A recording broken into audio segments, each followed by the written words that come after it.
पहले फोटो देख लो। जो व्यक्ति आईसीयू में पड़ा हुआ है और उसका शरीर जो काम नहीं कर रहा। मीराबाई एकनाथ पाटिल 78 राजा राम नगर अमलनेर जिला जलगांव। मोबाइल नंबर ये। कहीं बैठी हो तो हाथ हिला दीजिएगा, कहीं बैठी हो तो दोनों हाथ हिलाइएगा। अच्छा उधर है क्या? ठीक है, दिख गए दिख गए दिख गए। श्री शिवाय नमस्तुभ्यं। क्या बखान करूं मैं गुरुदेव मेरे शंभू के बारे में। गुरुदेव मेरी बहू सपना 17 साल से विवाह के बाद कभी उसे एक गोली की भी आवश्यकता नहीं पड़ी, परंतु अचानक उसके जुलाई के महीने में तबीयत खराब हो गई और गुरुदेव मेरा लड़का उससे बहुत से दवाखानों में दिखाने लग गया। कम से कम 10 से 11 लाख रुपए खर्च हुए।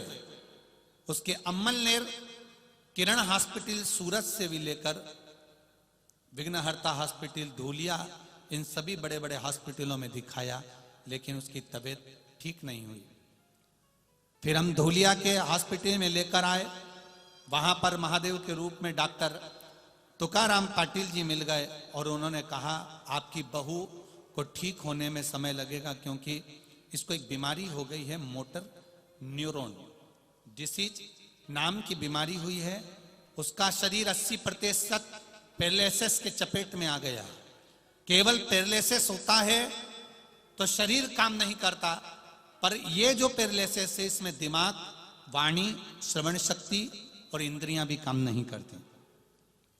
मेरी गुरुदेव हम हिम्मत हार चुके थे, तब मेरी लड़की ने कहा मां सीहोर वाले महाराज कथा करते हैं शिव महापुराण की, आप कथा सुनिए। मैं हॉस्पिटल में, मेरा बेटा हॉस्पिटल में, कथा कहां सुनते, मोबाइल पर कथा सुनना चालू करा।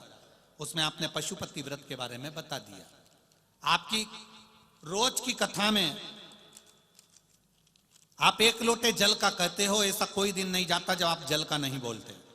1 लोटे जल का मैंने बखान सुना, इंदौर वाली कथा सुनी और मैंने पशुपतिनाथ का व्रत अभी इंदौर की जो कथा रही उसमें करना प्रारंभ कर दिया।